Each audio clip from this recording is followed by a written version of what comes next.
Hey guys, welcome to Rotor Riot. Today I'm going to be doing a trick tutorial on the Powerloop dive. This is one of my favorite tricks to do because it's one of those moves that I kind of relate with flow style flying. You have all the big swoopies, and one of the moves is, a big swoop into a dive gap. So I'm going to teach you guys kind of two things. One is going to be like a dive channel. So what I mean by that is it won't just be like one layer that you're going through.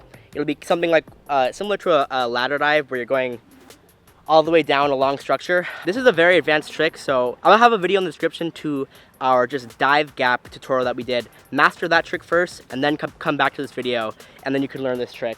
We're here it's a really hot day in Florida, but I'm gonna teach you guys how to do it. So there's kind of two things that determine how difficult a dive gap is. And the first one is gonna be how big the entrance is. So, if you're trying to dive a gap that's this small versus this big, the smaller one's gonna be harder.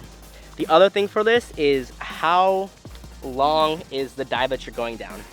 If the gap is really small, but it's just like, a foot that you have to go through, it's gonna be pretty easy because all you have to worry about is you just have to go through the gap basically. When you're doing the long channel dives, you really have to think about it as if you're not diving, you're not aiming for the top of the dive, you're gonna be looking all the way down at the bottom. So if that makes sense. So you have, let's put a diagram on screen. If you're trying to dive a small gap that's just right here, it's really easy to go down because that's all you have to spot for. Now, if your dive gap is this long, when you enter up here, you have to already be looking at the bottom to make sure that you can see yourself going all the way through. So this spot has a lot of really good dive gaps, so I'm gonna kind of work our way up in difficulty. We're gonna show you guys a level 1 and a level 2 of this Powerloop dive gap. The first one is going to be actually a bit longer of a channeled gap, but it'll be a much bigger entrance that you have to go into. The second one will be a little bit shorter of a channel, but a smaller entrance. So yeah, let's go and get into it. So we're gonna go in arm, or let's go ahead and do this.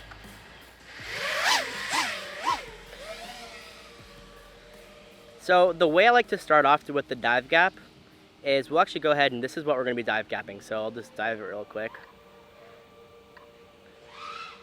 The easiest way to line it up is actually just to do the normal split S dive that we had in our other video so that you're already perfectly lined up. So when we go all the way through, we'll be lined up already just to dive in it.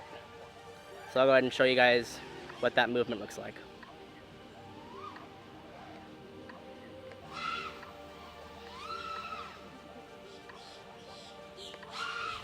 And that's going to be the Powerloop dive gap. So you take the fundamentals of a couple of tricks, right? So you have just the normal dive gap and as well as the Powerloop. And what's really important is being able to spot the gap, before you dive it. With the Powerloop, there's a part where you're blind and you're just looking at the sky.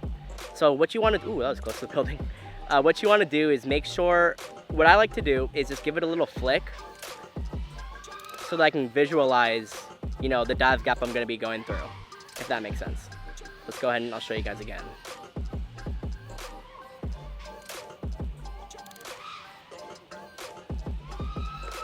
There's a flick, and there's a dive. The little flick is just something that I think helps you spot the gap, and once you get more comfortable with the gap, some people don't like the look of the flick. So you can do it a little bit more smoothly, and I'll show you that here.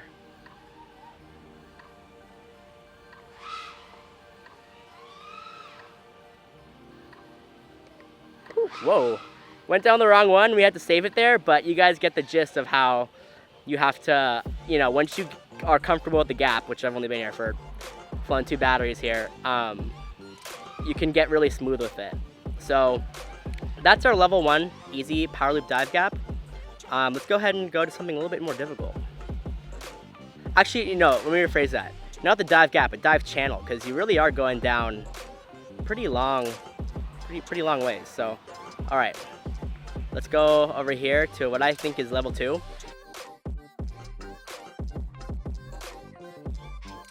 It's like what we spoke about earlier, how the distance that you're actually diving down is not that far. This is maybe, 10, 15 feet?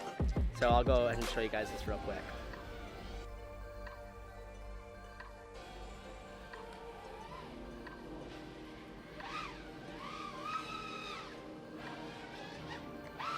And there's that. All right, guys, what do you think of the Powerloop dive gap and dive channel? It's kind of a 2-in-1 tutorial. Let me know if you have any questions in the comments below. This is one of those tricks where it does become very difficult to like explain the stick movements because there's not much new stick movements. If you know how to power loop, if you know how to do a dive gap, you're going to be combining both of those together. At this point, this is one of those tricks where it becomes just about feel, right? Like, how precise are you with the drone? So a couple tips before I go.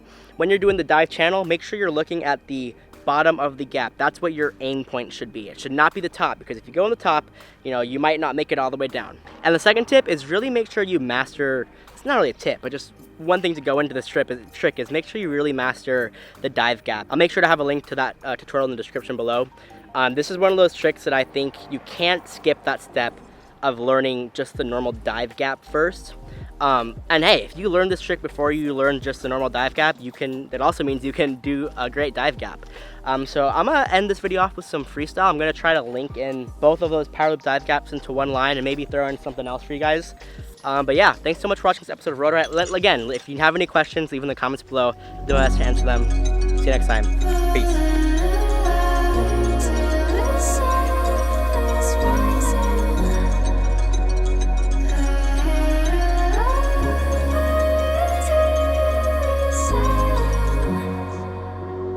Raindrops keep falling. I love when you call me your princess. It's tearing me up. I knew at that moment you smiled, but it hurts me to know that this could be the last time. They say